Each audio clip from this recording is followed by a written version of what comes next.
You know, when I first saw Ali, I said, yeah, that's who I wanted to be. Like, I know I wanted to be a fighter, but then I saw Roberto Duran. I said, that's who the fuck I want to be. I said, that's who I want to be. The mean motherfuckers. People scared to look at him. The devil.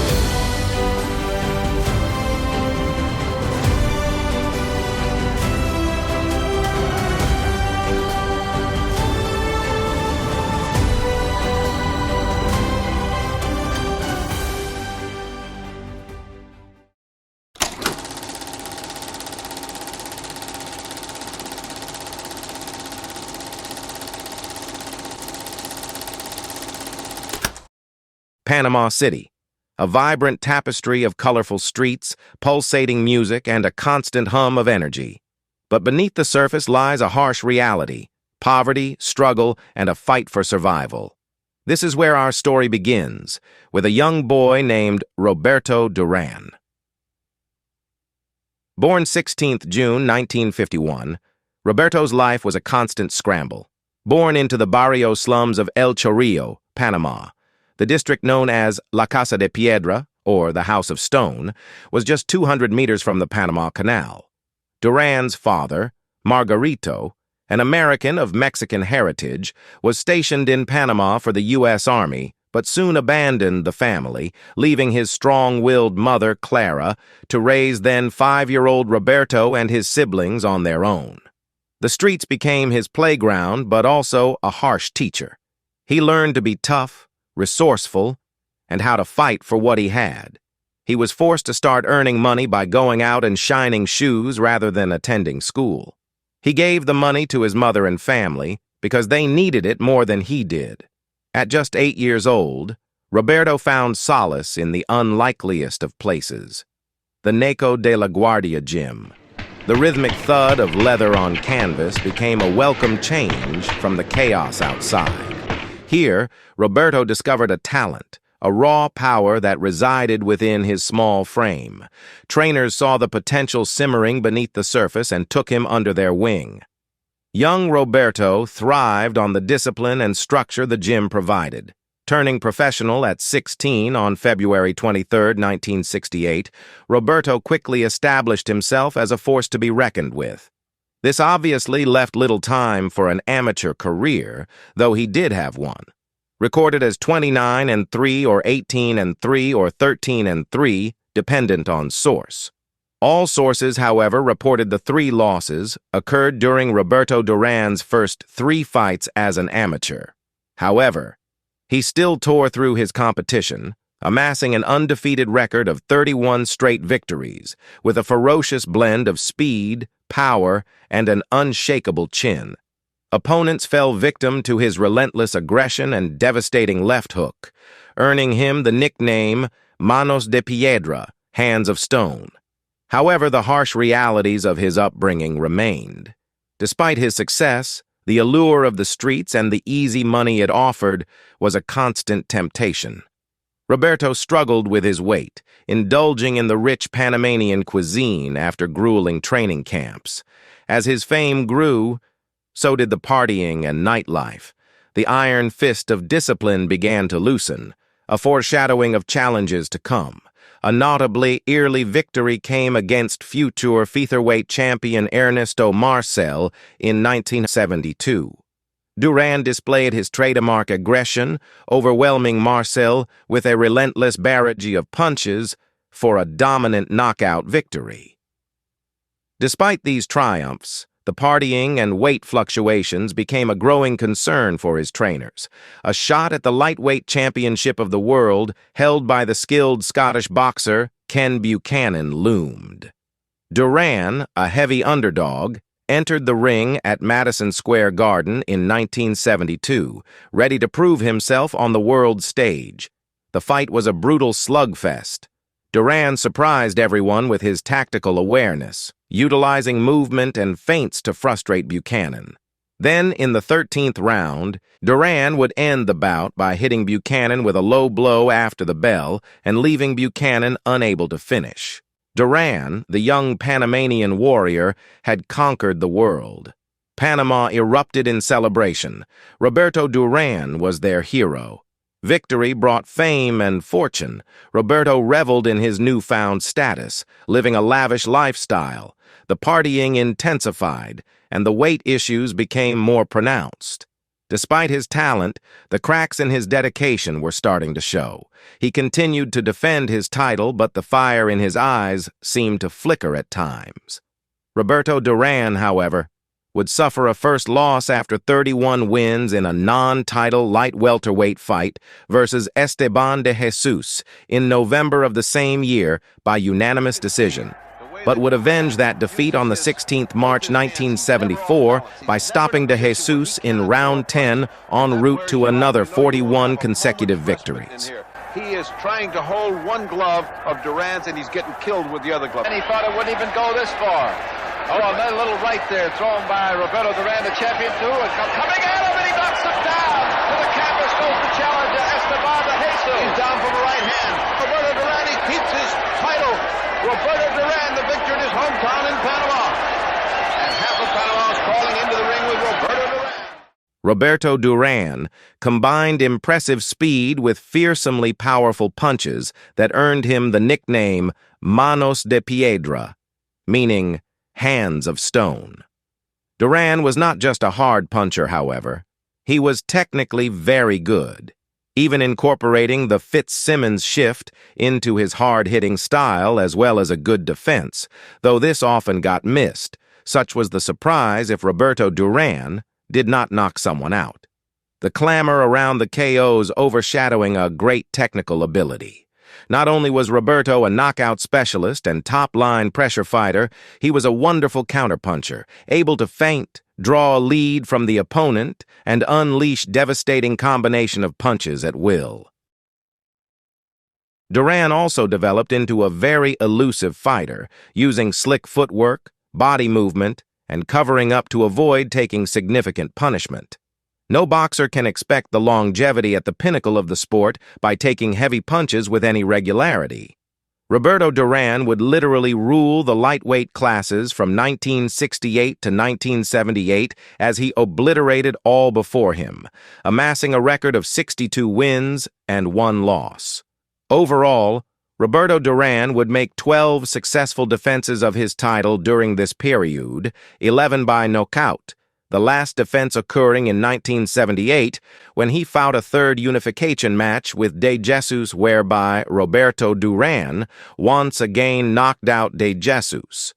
After defeating de Jesus again to add the WBC lightweight title to his collection, Roberto Duran gave up the undisputed lightweight belts in order to move up to the welterweight division, whereby he quickly proved he could handle bigger opponents with a win over former champion, WBC welterweight champion, Carlos Palomino and Zeferino Gonzalez, among others. This set the stage for a boxing match which would come to be seen as the pinnacle of his career. A fight against the then undefeated WBC welterweight champion, Sugar Ray Leonard. On the 20th of June, 1980, Roberto Duran fought Sugar Ray Leonard at the Olympic Stadium in Montreal. Roberto Duran was the #1 welterweight contender and widely considered the best pound-for-pound fighter on the planet. The Panamanian seized the evening and gave it what shape and momentum it had. He took control, attacking and driving Leonard against the ropes, bullying him back, hitting him with lefts and rights to the body as he maneuvered the champion against the ropes from corner to corner. Always moving forward, he mauled and wrestled Leonard, scoring inside with hooks and rights. For 3 rounds, Duran drove at Sugar Ray with a fury, and there were moments when it seemed the fight could not last 5. Unable to get away, unable to counter, and unable to slide away to open up the ring, Leonard seemed almost helpless under the assault. Now and then he got loose and countered. Left, right, left to Duran's bobbing head. But he missed punches and could not work inside, could not jab, could not mount an offense to keep Duran at bay. Duran would go on to win the fight by unanimous decision, 145-144, 148-147, 146-144, and in doing so, elevating his stock to a level probably thought not possible, even in his own wildest dreams. On reaching the big time, The street kid turned good did not handle fame well from a boxing perspective, playing hard and partying harder. In his own words, Duran spent 3 weeks just drinking and eating after his victory over Ray Leonard. Boxing great Oscar de la Hoya later attested as to his prodigious ability in this regard. De la Hoya reminiscing how they never paid for anything when he would visit and they would go out partying. So famous and loved in Panama was Duran. It was fun, it was flamboyant, but it was foolish. Roberto Duran's manager signing a contract for Ray Leonard II, leaving Duran with only 6 weeks to get down from the 190 pounds he then weighed to the 147 pounds he needed to for the fight. Billed as Stone versus Sugar, the rematch between these two great fighters was held on the 25th of November 1980 in New Orleans and would come to be seen as the absolute nadir of Roberto Duran's career. Ray Leonard, in scintillating form, changed tactics and forced a surprisingly fit Duran to quit in the 8th round, Leonard using his speed and movement to outbox and confuse Roberto Duran. Nevertheless, it was the humiliation that Ray Leonard began to impart from round 7, which ultimately did for Duran. Leonard taunting, testing, and teasing him. Amongst others, Leonard threw perhaps his most memorable punch, a version of the bolo punch. Leonard winding up his right hand as if to throw it, before snapping out a left jab and catching Roberto Duran flush in the face. Leonard continuing the humiliation by constantly sticking his chin out for Duran to hit before ducking out the way, for a street kid who just wanted to fight. This was more than Roberto Duran could stomach, and indeed, by the closing seconds of the 8th round, Roberto Duran couldn't take it any longer. He turned his back on Leonard and quit, saying to referee Octavio Mayran, "No mas or no more" in English.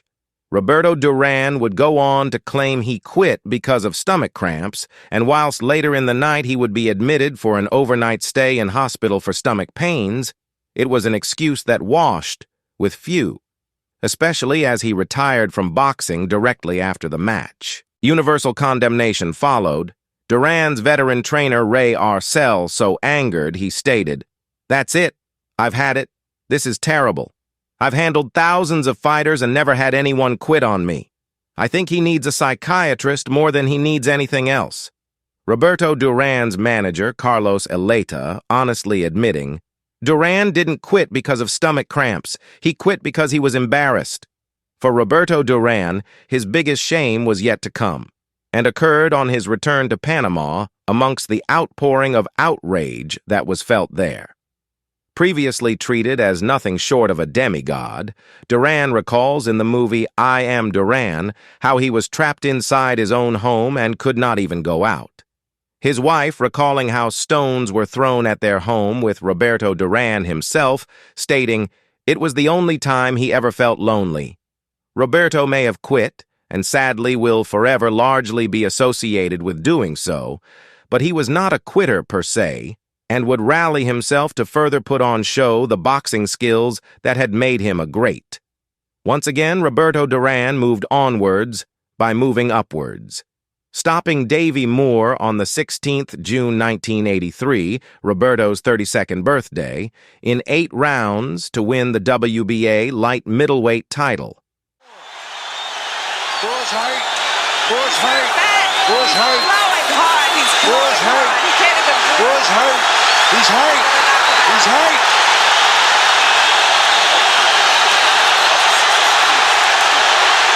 He could punch himself out. He could punch himself out. Not hurt. No, he won't. Oh!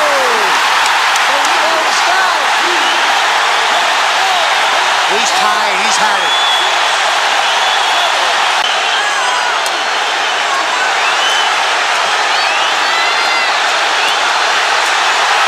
That's it. That's it. It's all over. I mean, Lamore, he's so hurt.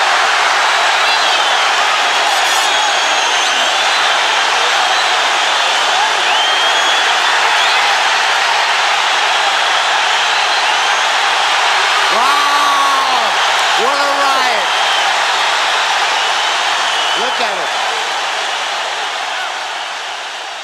3 further fights against the Four Kings would ensue, during which Roberto Duran would gain enormous credit for taking a largely unstoppable, marvelous Marvin Hagler in November 1983. Duran giving it what seems to be his last effort here. Hagler comes right back on him.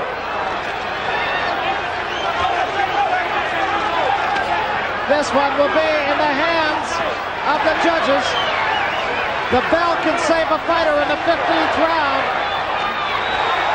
If you want an editorial on this fight, let the crowd give it to you.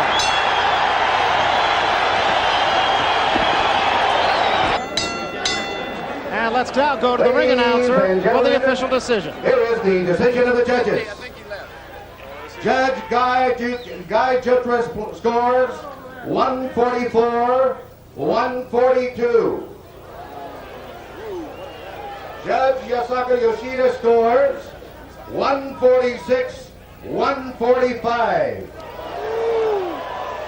Judge Obi Oberson scores 144-143 for the winner by unanimous decision, and still the undefeated middleweight champion of the world, marvelous Marvin Hagler. Well, there is the decision. I can't say it comes as a great surprise. It was very close. 2 judges having it with just 1 point separating the 2 men, and it did seem to be a fight that was...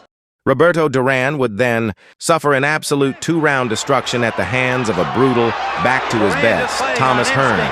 He's just hanging a big right hand. That's it, Tim. Anytime you fall forward, the fight's over, Tim. A huge right hand by Thomas Hearns.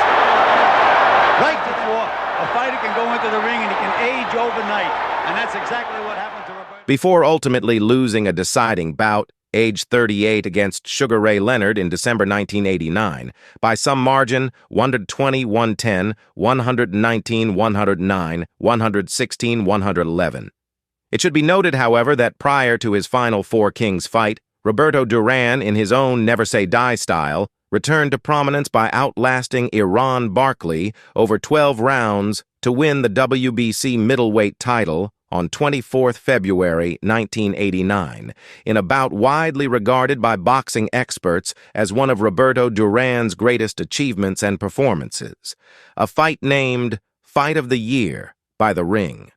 Thereafter, Roberto Duran continued to fight gamely on, as a slightly tarnished record shows, at the age of 49 even winning a 12-round decision over Pat Lawler to claim the super middleweight title from the fringe NBA organization, a title he would subsequently lose in what turned out to be his final fight against Hector Macho Camacho on July 14, 2001.